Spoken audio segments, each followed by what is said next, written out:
Bismillahirrahmanirrahim wassalatu wassalamu ila yaumiddin. Allahumma sahli sadri wa yassir li amri wahlul 'uqdatam min lisani yafqahu. Allahumma inna nas'aluka ilman nafi'an, rizqan thayyiban wa amalan mutaqabbalan. Allahumma allimna ma yanfa'una wa zidna ilman wal huda wat tuqa was salaha ya rabbal alamin. Ikhwani wa akhwati fillah, azani Allah wa iyyakum ajma'in. Alhamdulillah summa alhamdulillah, segala puji hanya milik Allah Rabb semesta alam. Salawat Muhammad sallallahu alaihi beliau kita bisa mengenal ajaran agama Islam ini. Kemudian pada kesempatan malam hari ini yang insya Allah semoga Allah senantiasa memberkahi umur kita dan harta kita, kita akan melanjutkan kajian kita masih di tafsir juz 30, tepatnya adalah surat Quraisy.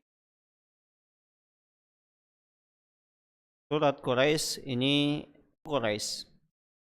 berikan kepada mereka bangsa lain, surat Quraisy. Maka kita sudah tahu dari namanya, yaitu masuk kategori surat Makkiyah. Artinya surat yang diturunkan kepada Nabi sebelum beliau hijrah ke Madinah. Allah astafa min waladi Ibrahim Ismail. Allah Subhanahu wa taala istafa, itu memilih dari anak keturunan Nabi Ibrahim adalah Nabi Ismail. Karena Nabi Ibrahim di sini beliau memiliki dua anak. Pertama Nabi Ismail dan yang kedua adalah Nabi Ishak. Nah, walaupun di sini Allah Subhanahu wa taala itu dipilih, satunya akan demikian. Padahal kenyataannya tidak. Di sini Allah memilih Nabi Ismail dibanding Nabi Ishak. Telah memilih satu berbeda dengan manusia. Manusia ketika ada dua pilihan, ketika dia milih misalnya B, maka seringkali A ini harus dijatuhkan. Nah, ini manusia. Atau lebih direndahkan. Inilah yang terjadi pada manusia. Berbeda dengan Allah Subhanahu wa taala. Dan Allah Subhanahu wa taala memilih Nabi Ismail dibanding Nabi Ishak. Ini pada hadis ini.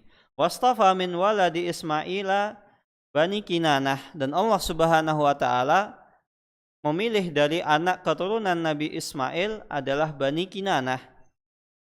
Wastafa min Bani Kinanata Quraisyan, dan Allah Subhanahu wa taala memilih dari keturunan Bani Kinanah yaitu Quraisy. Wastafa min Quraisyin Bani Hashim, dan Allah Subhanahu wa taala memilih dari anak keturunannya Quraisy. Quraisy itu ada yang mengatakan ini gelar. Jadi Quraisy itu ada yang mengatakan adalah anak keturunannya Nadr. Anak keturunannya An-Nadr ibnu Kinanah, ini yang disebut dengan Quraisy. Ada juga yang mengatakan bahwasanya Quraisy di sini adalah yang dimaksud adalah Fihr ibnu Malik. Nadr ibnu Kinanah itu adalah kakeknya Rasulullah yang ke-13. Adapun Fihr ibnu Malik tentang siapakah Quraisy. Wastafa min Quraisy Bani Hashim, dan Allah Subhanahu wa taala memilih dari Quraisy tersebut anak keturunannya Quraisy itu adalah Bani Hashim. Karena Quraisy di sini ada banyak. Ada Bani Hashim, ada kemudian Huzaimah dan lain sebagainya. Kemudian Mahzum, Bani Mahzum, itu banyak. Maka salah satu sebab saya mungkin pernah menyebutkan Abu Jahal dan Abu Lahab itu tidak mau beriman kepada Rasulullah SAW, padahal dia tahu Nabi Muhammad adalah nabi yang hak, nabi yang asli. Allah Subhanahu wa taala itu sudah memilih Bani Hashim dari sekelompok keturunannya Quraisy. Nah, masa kemudian ketika Bani Hashim yang dipilih adalah Muhammad. Nah, Bani Mahzum, Huzai Mahzum, kemudian bani-bani yang lain nggak ada. Maka mereka tidak mau mengatakan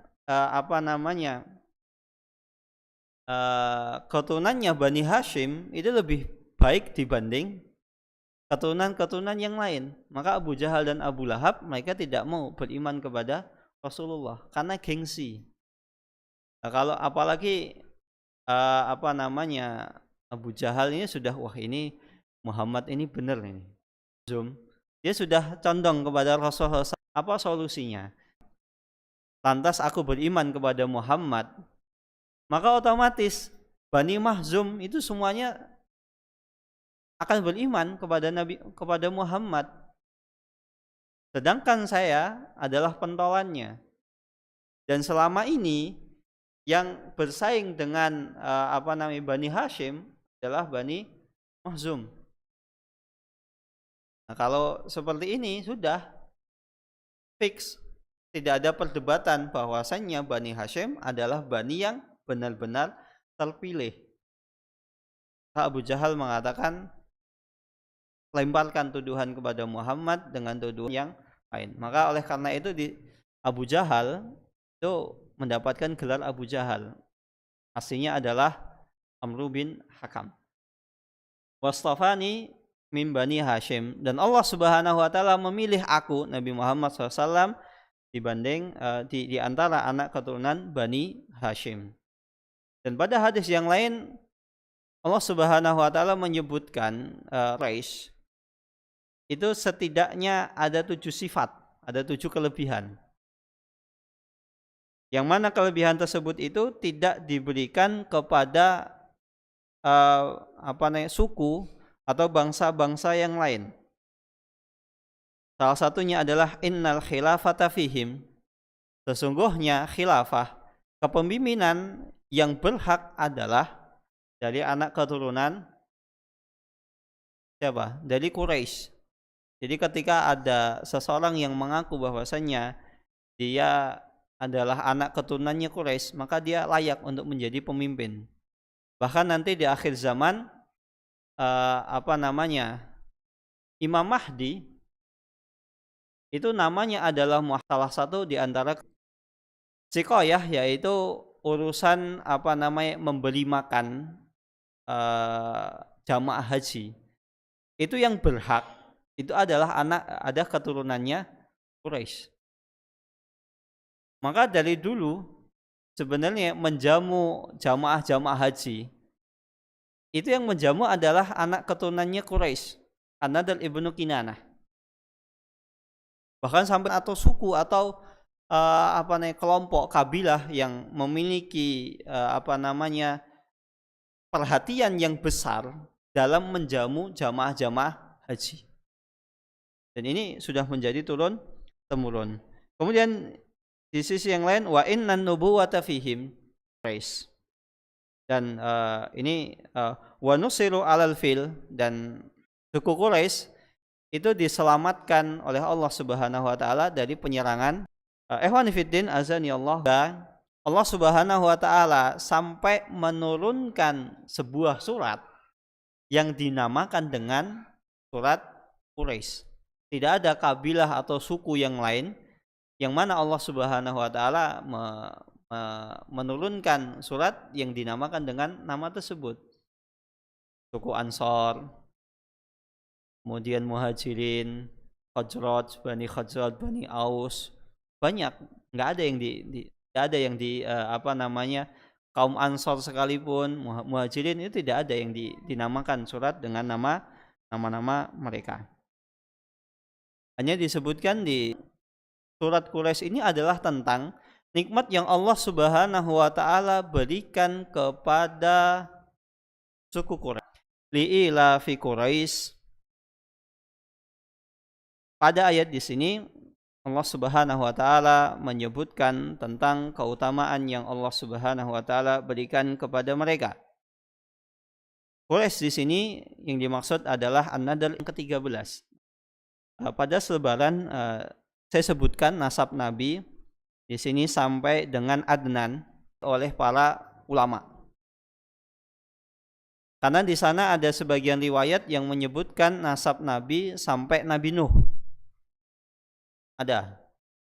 Ada juga yang menyebutkan nasab tersebut sampai Nabi Adam. Namun nasab-nasab ini kalau ada jamaah Masjid Babu Salam yang hafal nasab ini coba angkat tangan. Monggo. Muhammad Ibnu Abdullah. Ada yang hafal di sini? Itu mereka hafal nasab-nasab mereka. Kalau kita ya, khususnya suku Jawa, itu kadang kita cuman tahu sampai bapak dari kakek kita mungkin. Kadang misalnya Fulan bin Fulan bin Fulan bin Fulan bin Fulan, udah. Tapi kalau orang Arab, ini salah satu bukti. Kalau ada orang misalnya ngaku, saya keturunan Arab, asli, bukan Arab KW. Setidaknya dia bisa menyebutkan 7 nasab. Ini keturunan misalnya Ahlul Bait, sebutkan nasabmu.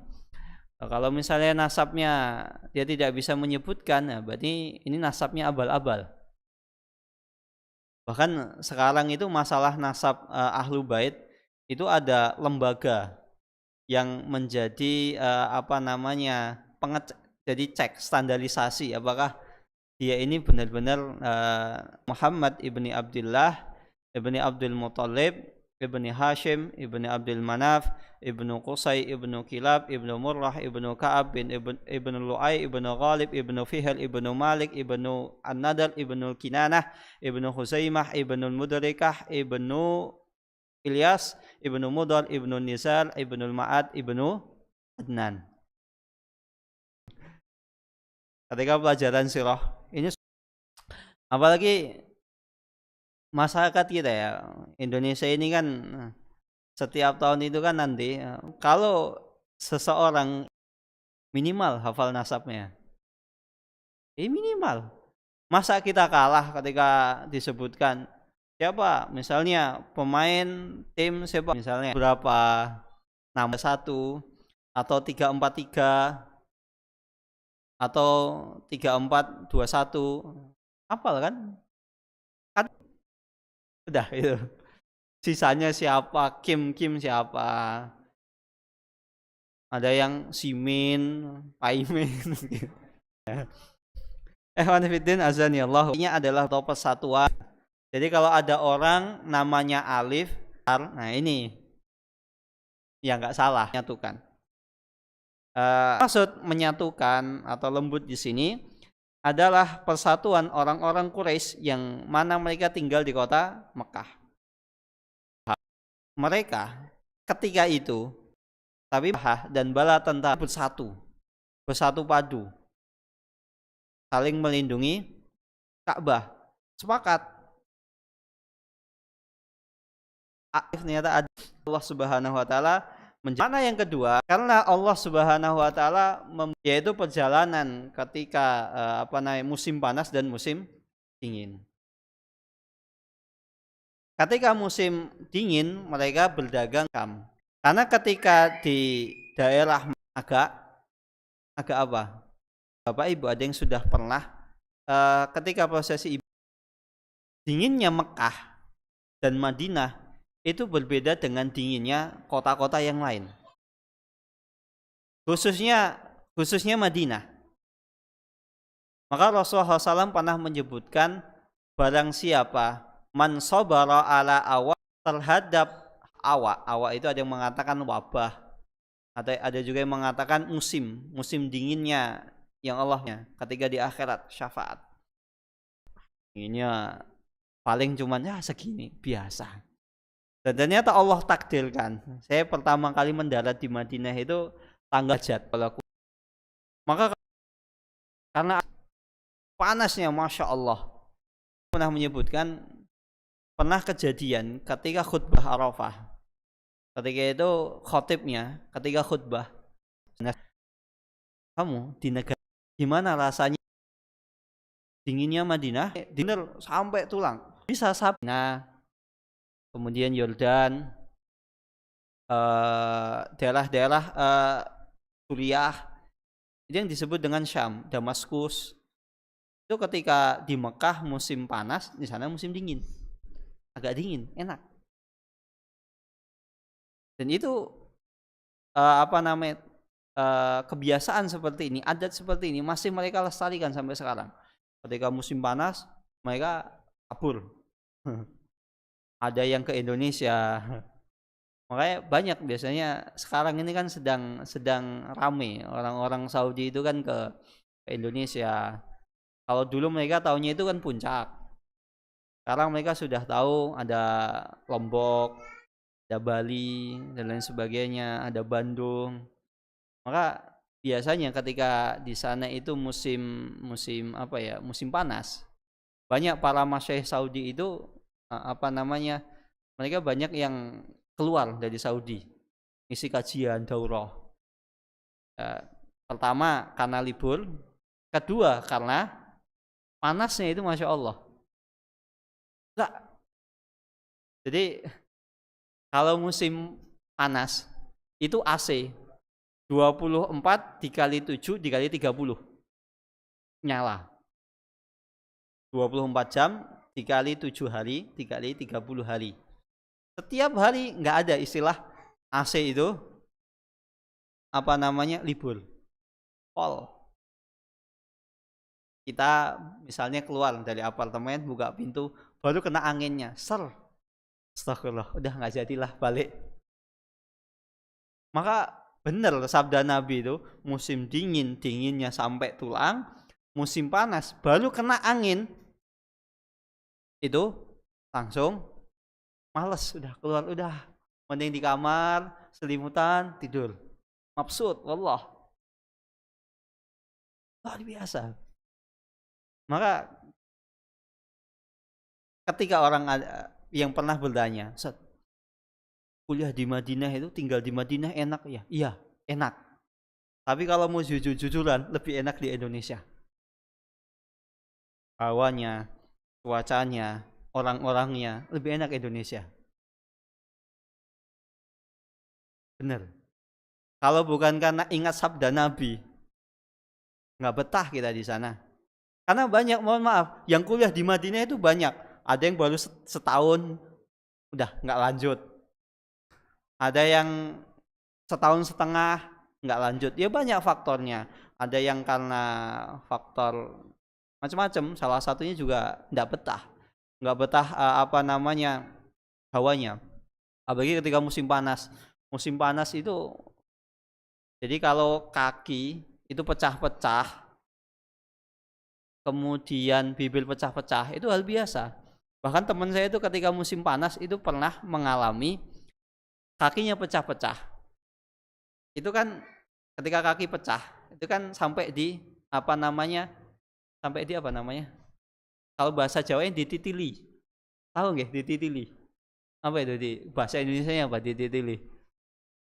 Apa ya? Disobek gitulah. Disobek, iseng-iseng itu dikumpulin. Karena kakinya itu udah seperti hutan yang gundul gitu. Kemudian iseng-iseng diukur. Kira-kira berapa senti hilangnya? Itu sampai 3 senti loh. Dan ketika berdarah itu nggak kerasa. Disobekin kakinya benar disobekin. Saya sendiri juga ngalamin. Tapi alhamdulillah tidak sampai 3 cm. Berdarah yang jelas itu tidak kerasa karena ya ketika ketika kaki itu sudah mengelupas, kulitnya itu mengelupas seperti ular itu. Antum tahu nggih? Ular itu ketika kalau bahasa Jawa lungsungan berganti kulit. Itu kan warnanya putih-putih gitu. Itu gatalnya Masya Allah. Luar biasa. mandi salah, nggak mandi juga salah, kulitnya tambah rusak. Itu bener. Maka ibu saya itu Umi, itu ketika liburan musim panas tuh selalu komennya itu sama. Kamu ini setiap liburan musim panas udah kayak panas, sakit, tapi kalau nggak digaruk juga sakit. Nah ini buat pertimbangan nanti yang pengen kuliah di Madinah itu seperti itu. Jadi bukan hanya nikmatnya saja, banyak juga tidak enaknya. Maka ketika saya menasihati kawan-kawan yang hendak kuliah di Timur Tengah, khususnya Arab Saudi, antum tuh pastikan ketika kuliah di sana luruskan niat. Karena ketika niat antum tidak lurus, udah bubar. Karena di sana godaan luar biasa. Uang, harta, tahta, apa? Harta, tahta, kadisoka. Ini kan ada di situ. Harta, tahta, kadisoka. Benar-benar harta, tahta itu benar luar biasa. Belum cuaca, masya Allah, luar biasa dahsyat. Maka di sini nikmat yang Allah Subhanahu wa taala berikan kepada khususnya suku Quraisy. Mereka Allah takdirkan ketika musim panas mereka ke musim panas mereka ke Syam, musim dingin mereka ke Yaman. Maka karena nikmat yang Allah Subhanahu wa taala berikan kepada mereka yang di sisi yang lain Mekah, Madinah itu panas, ternyata ada di sampingnya itu yang cuacanya dingin. Padahal kan harusnya namanya kalau di sini hujan, kemungkinan di sana juga musim hujan, mirip-mirip. Tapi di Arab ini ada yang di sini musim panas, sebelahnya musim dingin. Yang di sini musim dingin, sebelahnya yang di sini musim panas, sebelahnya musim dingin dan kebalikannya. Kan harusnya sama. Nah, ini Allah Subhanahu wa taala menakdirkan dalam satu wilayah, satu daerah, ternyata ada yang dingin, ada yang panas. Maka di sini sebagian ulama menyebutkan kalau seandainya suku Quraisy itu diberikan nikmat musim panas dan musim dingin saja, mereka harus wajib untuk bersyukur, maka lantas bagaimana dengan kita? Misalnya Indonesia, negeri yang diberikan cuacanya panas, cuaca Indonesia apa? Ada berapa? Kemarau dan hujan. Kemarau di Indonesia ini kan kemarin kan sempat lama, panasnya lama. Banyak di antara kita ini mengeluh. Tenang, sabar. Panasnya di Indonesia itu tidak seperti panasnya di Arab. Kalau kita panas kan paling 36, 37, 38. Di Arab itu ketika panas bisa 45, 46, 47. Dan itu benar. Saya mengalami ketika tahun 2018 itu pas bertepatan dengan musim haji. Saya sengaja balik awal. Karena apa? Ngejar haji. Jadi walaupun kita di sana mahasiswa, haji itu juga harus daftar. Dan biayanya mahal. Jadi haji itu sekitar 13.000 real. Silahkan dikali 4.000, 42 juta. 42 juta itu cuman ketika hari-hari haji. Jadi kita itu di sana itu dari tanggal 7, 8, 9, 10, 11, 12. 13 nafar tani. Itu sekitar cuma 1 pekan. Itu biaya hajinya itu 42 juta. Sama dengan sini yang 40 hari. Di sana juga bayar, antri juga antri. Tapi insya Allah antrinya tidak sepanjang di sini gitu loh. Potensi untuk dapatnya lebih tinggi. Saya balik ke sana awal, kemudian pas musim panas, masya Allah. Itu benar-benar udah seperti ular yang lungsungan. 47 saya pernah ngalami, masya Allah. Maka jika Arab diberi nikmat musim panas, musim dingin saja, mereka harus bersyukur, apalagi kita. kita ini ada hujan, kemudian tanah kita ini kan tanah yang subur. Tidak seperti negeri Arab. Maka salah satu sebab kenapa mereka safar ke Yaman dan ke Syam, karena memang Mekah itu adalah daerah yang tandus. Ila fihim rihlatas syita'i was-shaif falyabudu rabb hadzal bait alladzi at'amahum min ju'in wa amanahum min khauf. Saya selesaikan ayatnya. Karena memang negeri Arab adalah negeri yang tandus. Mekah itu dari segi geografisnya, tata letak kotanya itu tidak seperti kita. Kita kan datar. Kalau di Mekah itu tanahnya itu tidak datar. Maka kadang ada orang misalnya sholat di Masjidil Haram, itu kadang ketika sujud itu kepalanya agak naik. Kenapa? Karena memang Mekah demikian. Jadi ada naik, sebenarnya jendol sedikit, ada jendolan sedikit. Nah itu Mekah seperti itu. Dan ketika Mekah misalnya mau bangun misalnya rumah, mereka biasanya rumahnya itu di di dekat-dekat gunung-gunung batu. Dan ketika mereka mau buat rumah itu kan, kalau kita kan gali pondasinya gampang ya, macul, pakai ini selesai. Di sana kalau mau bangun rumah pakai dinamit. Jadi batu besar itu diberi dinamit, dihancurkan. Maka kalau misalnya ada bapak ibu yang sudah pernah haji atau umroh, atau nanti tahun ini haji atau umroh, ketika nanti kita melewati terowongan Mina, itu sejatinya terowongan tersebut itu adalah terowongan lewatnya adalah tengah gunung. Jadi gunung itu dijebol. Mau bikin jalan tol, itu gunung dijebol. Kalau di sini mau bikin jalan tol kan gusur rumah. Kalau di sana bikin jalan tol itu jebol gunung. Jadi gunungnya dijebol. Dan itu benar. Karena memang Mekah itu demikian, tanahnya tidak rata, kemudian tidak subur. Tapi ternyata Allah Subhanahu wa taala menakdirkan Mekah yang tanahnya tandus.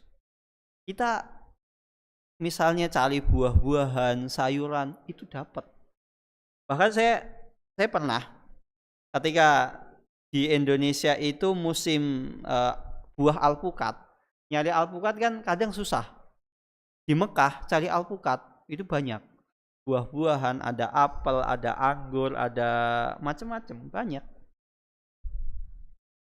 Dan Allah Subhanahu wa taala menakdirkan suku Quraisy, bangsa Quraisy, Mekah dan Madinah, sampai sekarang mereka tidak pernah merasa kelaparan. Allah Subhanahu wa taala cukupkan. Cari makanan mudah, kemudian walaupun tanahnya demikian, tapi ternyata Allah Subhanahu wa taala menakdirkan ya mencari makanan dan lain sebagainya, penghidupan itu mudah. Dan inilah yang harus disyukuri. Kita mencari makan itu lebih mudah, apalagi kalau yang tinggal di pedesaan, bisa menanam, bisa memanen dari hasil kebunnya. Di Mekah enggak ada. Antum cari sawah di Mekah enggak ada. Cari buah-buahan, misalnya kebun buah-buahan tidak ada. Tapi bukan berarti walaupun tidak ada kebun, tapi di sana buah-buahan banyak, makanan itu mudah dicari. Khususnya ketika bulan puasa.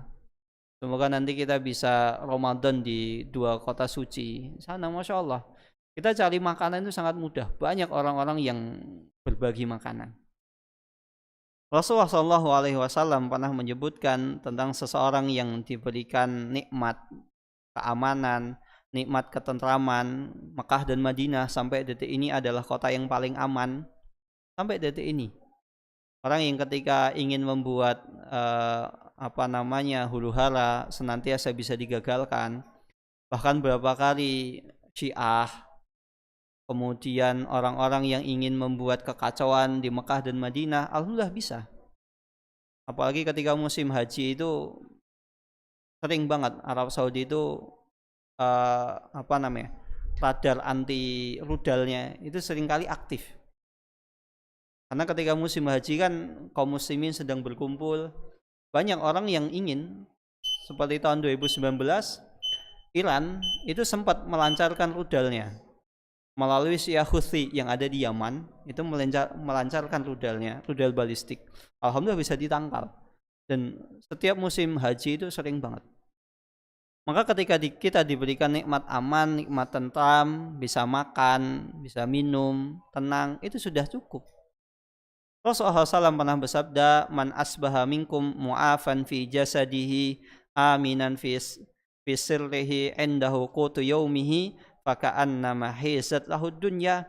Barang siapa yang ketika masuk pada pagi hari mu'afan fi jasadihi, dalam keadaan sehat, di sisi lain kawan-kawannya, tetangganya sakit, aminan fi sirrihi, keluarganya aman, indahu qutu yaumihi, dia memiliki makanan pokok pada hari itu untuk dimakan, faka'annama hizat lahud dunya, maka seakan-akan dunia itu dikumpulkan untuk dirinya.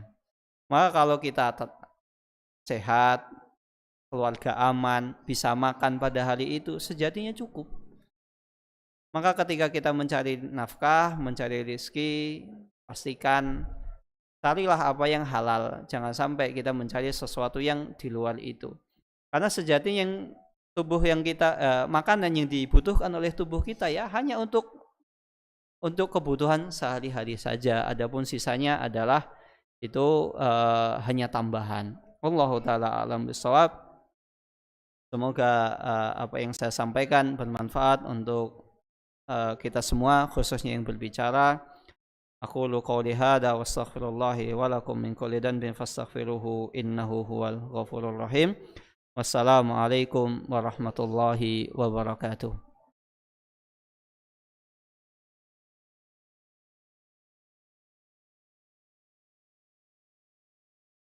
Ada pertanyaan? Tidak ada pertanyaan? Kalau tidak ada pertanyaan, barangkali nanti setelah sholat, kalau ada pertanyaan saya persilahkan.